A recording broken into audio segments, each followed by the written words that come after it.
In this tutorial, I'll cover managing products in Mercenta's Smart Agreements. The target audience for this session are buyers, suppliers and engineers who will be adding, removing and configuring products in your agreements. In order to follow along, you'll need to have a basic knowledge of attributes and resources. If that's not the case, please review the introductory tutorials on those subjects before continuing. If you're a cost structure designer, we have developed a more advanced tutorial covering cost structure design, product configuration, and product costing also on this channel. Here's what we'll cover in this session. First, we'll delve into the process of adding and removing products from an agreement. We'll explore how Mercenta ensures that conflicting obligations are avoided by preventing the same product from being present in multiple agreements. Next, we'll explore how the name and description fields are synchronized between the companies and the products in an agreement. We'll also touch upon product cost attributes, which allow you to define custom properties for your products. After that, we'll dive into the major topic for this tutorial, product configuration and costing. We'll explore how to tailor the implementation of the cost structure to the unique characteristics of your products, ensuring accurate pricing calculations. To wrap things up, Natasha will demonstrate what we've just learned in a fictional agreement, bringing everything together in a practical example. By the end of this tutorial, you'll have a solid understanding of managing agreement products in Mercenta and be equipped to effectively leverage its features in your own business. Let's get started. When a company joins an agreement as a buying party, they have the option to add their products to the agreement. Adding products to the agreement is not mandatory initially, and it is acceptable to create an agreement without specifying products. This allows for the inclusion of supporting provisions like non-disclosure or intellectual property rights. As the agreement progresses and the cost structure is agreed upon, the specific products can be added accordingly. It's critical that a product can only be bound to one active agreement with the same supplying party at a time. Mercenta enforces this rule to prevent potential confusion or conflicting obligations. Mercenta will allow you to add a product to a proposal if it's present in another agreement or proposal, but you won't be able to submit the proposal for approval until the issue is resolved. To alert you to this situation, Mercenta will place a warning label on the affected product in the proposal. This serves as a reminder that action needs to be taken before you attempt to submit the proposal for approval. To resolve the issue, you have a couple of options. First, you can remove the product from the proposal altogether. This allows you to proceed with submitting the proposal for approval without any conflicts. Alternatively, if the product is already in an active agreement, you'll need to either remove the product from that agreement or terminate the agreement entirely. Keep in mind that terminating or removing a product from an agreement can only be done by submitting the proposal for approval for that agreement. When you add a product to an agreement, its name and description, as defined by the company, are automatically copied over to the proposal. These fields serve as important identifiers for the product, and ensuring that they stay in sync are important. When Mercenta detects the underlying product's name or description are changed, a warning label will be attached on the affected product. Since an agreement can't be changed without an approved proposal, the only way to address this situation is to create a new proposal, accept the change, and submit the proposal for approval. Once approved, the agreement will be updated and the warning label will be removed. It's also possible to define custom attributes for your agreement's products. The owner of these product cost attributes is the agreement, and the entity is of course the product. This means that values are unique to each product. These attributes may be used in the cost structure to define values which are specific and global to the product, such as its part number or number attributes used in the formulas. I won't dwell any longer on this topic since you should already be familiar with attributes. Instead, I'll have you over to Natasha for a demonstration on what we just learned. Thanks, William. In this demonstration, I will guide you through the process of adding products to an agreement and setting their properties. To prepare for this demo, I've registered a fictional organization called Pluto, based in Poland. Let's assume that Pluto produces bicycles across 3 sites in and around Warsaw. For each of the sites, I also created some representative products. For this demonstration, I've created a fictional proposal to create a new agreement with a supplier named Acme. Acme will supply painted metal parts for Pluto. Now, let's load this proposal by clicking on the Agreements main menu and selecting the metal fabrication proposal that I just mentioned under the counterparty, Acme. To begin, let's review the parties that have been added to the agreement so that you know whose products we will be adding. Click on the Parties menu item in the Agreement section. As you can see, 2 buying parties have been added: PFR, who is responsible for final bike assembly, and its subsidiary, PPM, which produces metal fabrications. In this agreement, Acme Germany is the sole supplying party, providing painting services to both PFR and PPM. Since multiple parties are involved, this is a multi-party agreement. Now, let's proceed with adding the products that Acme will be supplying to the buying parties. Click on the Product Costs menu item in the Agreement section. In the Products menu, you'll notice that a section has been created for each of the buying parties in the agreement. Let's add the products now. Click the plus icon next to the PPM section header. When the dialog is displayed, I'll select the down tube, and then click the Add button. Next, we'll add 2 bike frames that PFR will source from Acme. This time, click the plus icon next to the PFR section header. When the dialog is displayed, I'll select the 2 frames, and then click the Add button. That's the products added to this agreement. Notice that each product is listed under their respective parties. Now, let's explore the product configuration form. Click on the downtube product to view its details.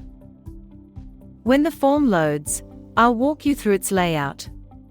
The form is divided into 3 sections. The first section contains the name and description, which can't be changed directly. I'll demonstrate how to change these in a moment.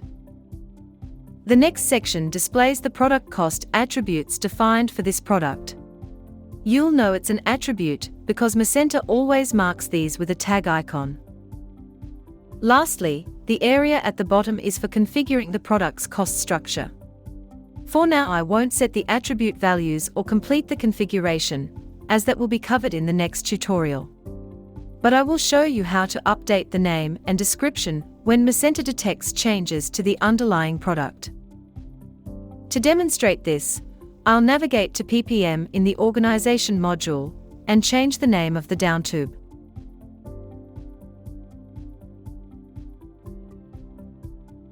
Then, I'll return back to the product cost. Notice that the name field is changed to the new value and highlighted with a warning, indicating that the name has been changed outside this agreement. Mercenta has already updated the form with the new value, so all you need to do is click the Save button to update the proposal. I'll do that now. When the proposal is approved, the agreement will be updated with the new product name. One thing before I go, notice that the Remove button for the product is located at the bottom of the form. Clicking this button and confirming will remove the product from the proposal. That concludes the demonstration for adding and changing product properties. Stay tuned, because in the next demo we'll configure the product.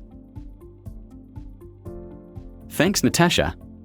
Now, let's get into the big topic of this tutorial, product configuration.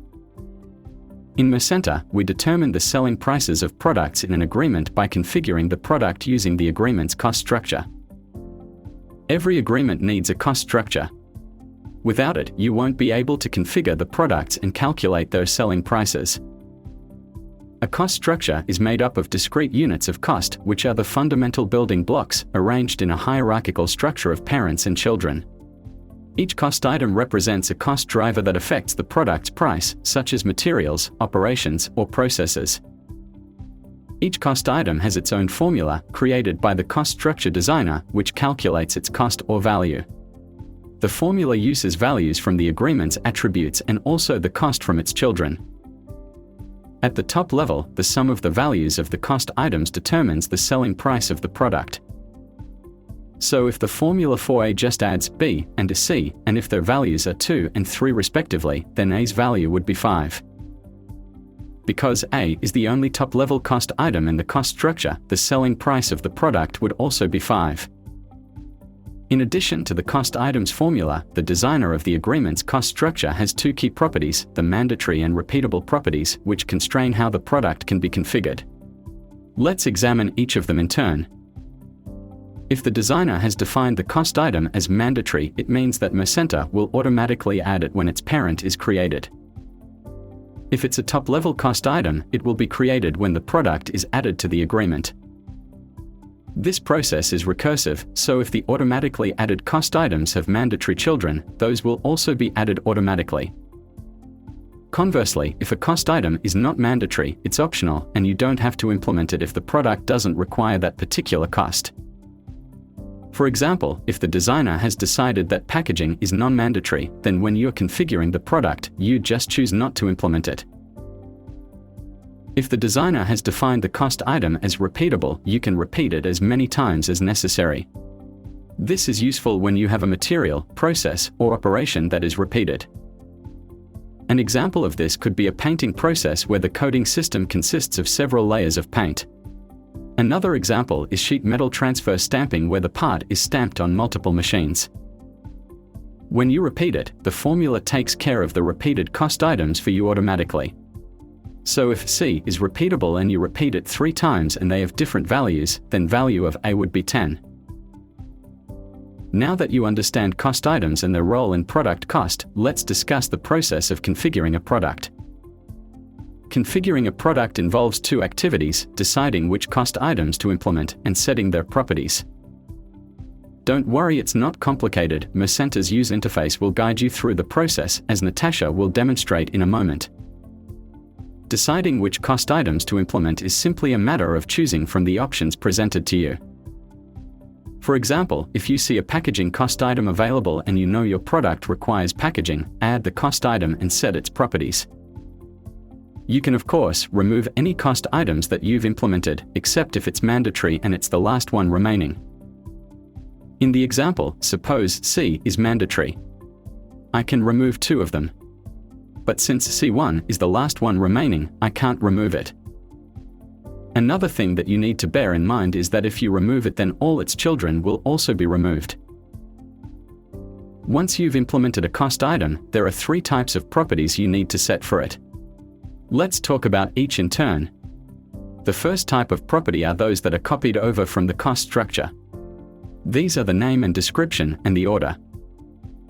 The name is mandatory, limited to 50 characters and must be unique. You should personalize these properties by setting their name and description and order to match the actual physical cost driver that they represent. This makes it easy for other users to understand what's going on when they look at your configuration. The next type of property that you'll have to set is the cost item's attribute values. Like many entities in Mercenta, cost items may also have attributes defined for them. These fields always display a tag icon so you'll know that they are custom fields. The final type of property that you'll have to set are the resource items. If the cost items formula uses a resource, then you'll have to select the specific instance of that resource. So for example, if the formula uses a stamping machine resource, then you'll have to select one of its items, such as the 25-ton machine from the list of machines, just to give an example. During the configuration process, Mercenta may display error messages if there's a problem. In most cases, Mercenta can identify the issue and guide you to a solution. The most likely problems include empty attribute values or instances where you haven't selected a resource item. Calculation errors could also occur, for example if the generated formula divides by 0. If you need further help, or if you simply want to check the calculation, then you will be able to view the generated formula for the cost item directly. If there are no errors, then the product's selling price will be calculated for you in real time. But even if there are no warnings, you should always double-check the price by auditing the calculation. There may be data input errors in the attribute values, or even design issues in the cost structure that don't trigger warnings, but still produce incorrect results. Now that we've covered the theory, I'll hand you over to Natasha for a demonstration of what we just learned. Thanks, William. In this demonstration, I'll guide you through the process of configuring one of the frames I added in the last demo to determine its selling price. Before we begin, let me give you some background. Acme's role in this agreement is to paint the parts fabricated by our subsidiary, PPM, as they don't have their own paint shop. Acme will receive the parts in returnable racks on a consignment basis, paint them and ship them to PFR for final assembly.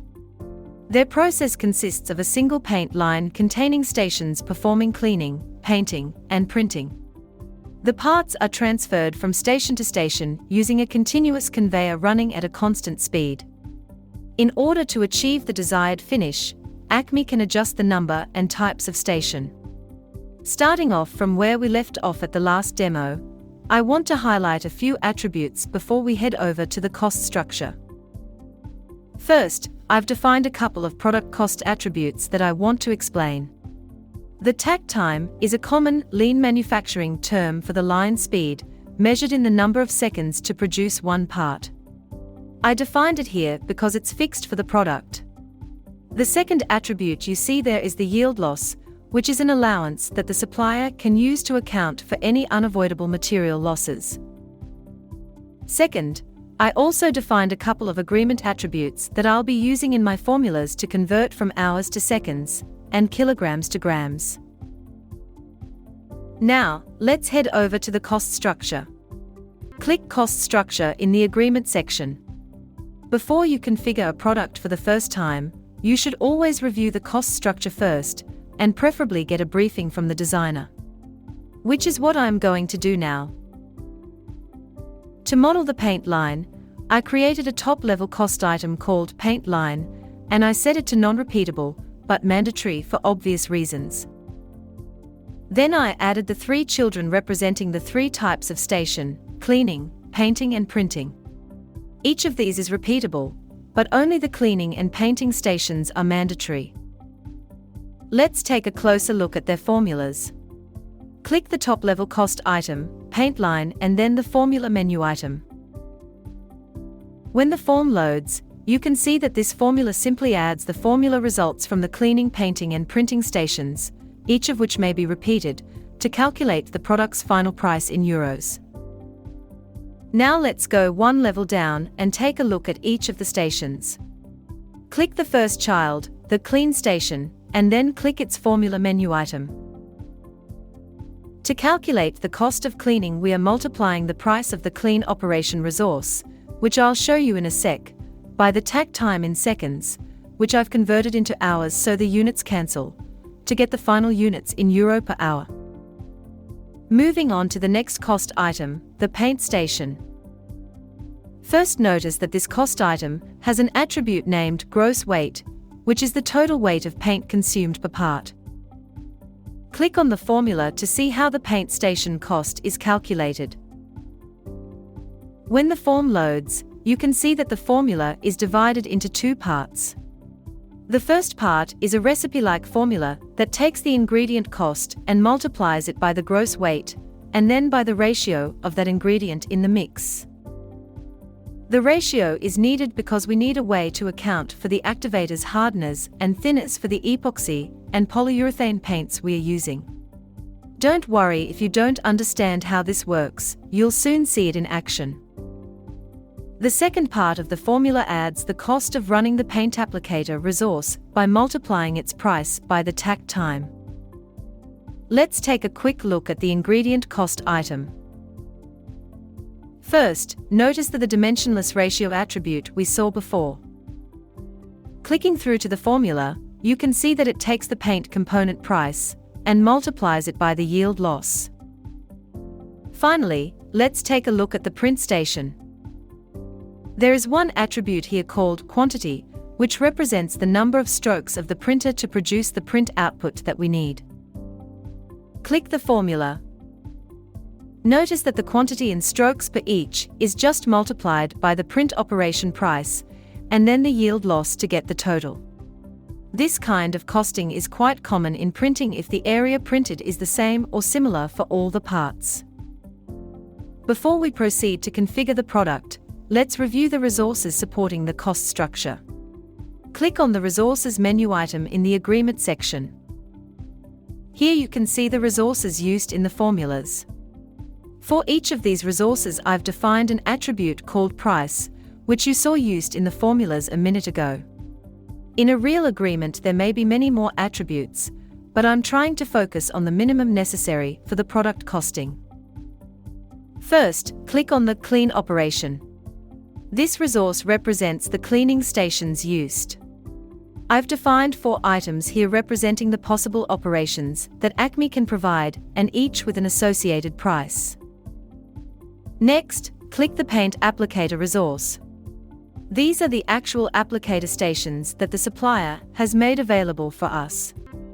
We can choose between manual, handheld, auto and robot applicators. Next, click the Component resource. These are the various ingredients that we'll mix together to create the coating. Finally, click the Print operation. Here we have a list of the various print options that our supplier can provide, everything ranging from screen printing, hot stamp, pad print and digital. Okay, now we are ready to configure the product. Head over to the product costs again and click the 762B frame, listed under the Buying Party PFR. Before we start adding stations, I'll give you a quick rundown of how I'm going to configure this product. In total, we are going to use 6 stations. The first 2 stations will be cleaning operations. Station 1 will wash the frame, then the second station will rinse and dry. For the painting, there are 3 stations. First the primer, then the base coat. Then we'll apply the backprint, followed by the gel coat. Right, let's get started. The first thing I want you to notice is that the product cost attribute values are empty. Usually these would be the first fields you'd fill in, but I'll leave these deliberately empty because I want to show you what happens when attribute values are missing. In the cost structure area, there are a couple of things to note. First, you can see that the paint line, and 2 of its children, the cleaning and paint stations, were automatically implemented. That's because they are mandatory. Second, notice that the Add Cost item drop-down for the top level is disabled. You won't be able to add more paint lines because one already exists, and it's not repeatable. The third thing to notice is that there are errors everywhere. Don't worry, we'll soon fix that. To see what's going on, let's take a look at the generated formula for the top-level cost item, the paint line. To do that, click on the paint line's price, which at the moment is displaying error. When the dialog loads, you can see that Mercenta is attempting to add the formula results for the clean and paint stations, but because they are also in an error state, it can't. Before we fix those, let's head back to the product cost form and click the paint line name. When the form loads, I'll personalize the name and description and then save my changes. Now, let's take a look at the cleaning station formula. Click the price, which is also showing error. When the dialog loads, you can see a couple of issues. First, an item has not been selected for the clean operation resource. That's why it's displaying unknown. Second, the takt time is missing a value. Remember that we deliberately left it empty. Let's close out of the form. First thing I'll do is input the yield loss and takt times that are needed for the formulas. And then save my changes to update the formulas. Then I'll click the clean station cost item. When the form loads, I'll personalize the name and description. And then select the wash resource item for this station and save my changes. Notice immediately that Mercenta has recalculated the value for this cost item. If we load the formula by clicking the price, you can see that this time the values that we input and selected were used in the calculation. After washing, the frame needs to be rinsed and dried. To add a child cost item, click the drop-down to the right of the parent, which is the paint line, and select the CleanStation cost item. When the edit dialog loads, I'll tidy up the name and description and then select Rinse and Dry as the operation. To see what happens in the parent formula when I repeat a child, click the paint line price. Notice that the formula takes into account both cost items. Okay, let's move on. Now that the part is cleaned, we need to apply the primer coat. Before we do that, notice that the paint station is out of order with the actual sequence of stations. I'll move the rinse and dry station into the second position. Then click the paint station that was automatically added for us, and personalize the name and description. Then I'll input the paint consumption and set the applicator to automatic. Now let's add the recipe for the primer. Acme is using a paint system provided by AkzoNobel, which consists of 20% epoxy primer, 20% hardener, with the balance being thinner. To add these ingredients, click the drop-down under the primer station and select ingredient. When the dialog loads, I'll again personalize the name and description. Then I'll set the ratio to 20% and choose the correct primer from the list. Then I'll quickly add the other two ingredients.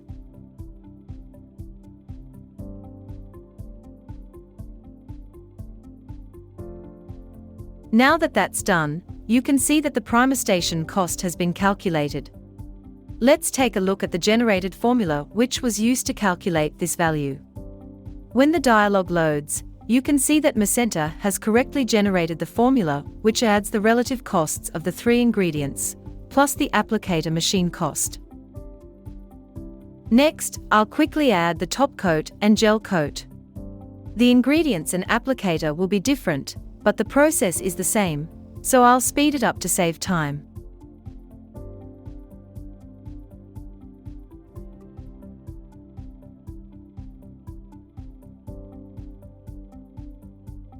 They're done. One more thing before we are finished. I need to add the print station. To add this, click the paint line drop-down and select the print station.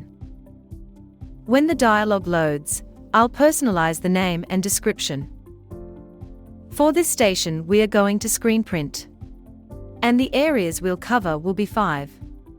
Then I'll save my changes and return back to the product form. Actually, this print will be backprinted under the gel coat, so I'll change the order by clicking the up arrow on the print station.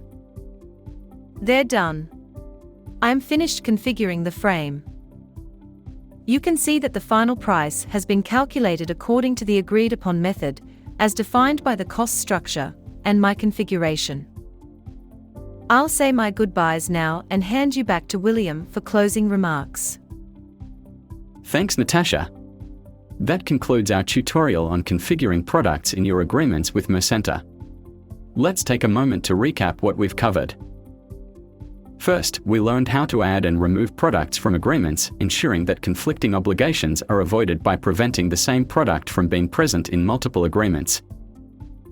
Next, we explored the two types of product properties, those that are copied from the company's product and the product cost attributes, which allow you to define custom properties. Then, we delved into the core topic of this tutorial, product configuration and costing. I provided an overview of cost structures and demonstrated how to tailor them to your specific products so that their prices can be calculated. Throughout the tutorial, Natasha provided practical demonstrations showcasing the concepts and features we discussed, bringing them to life within a fictional agreement.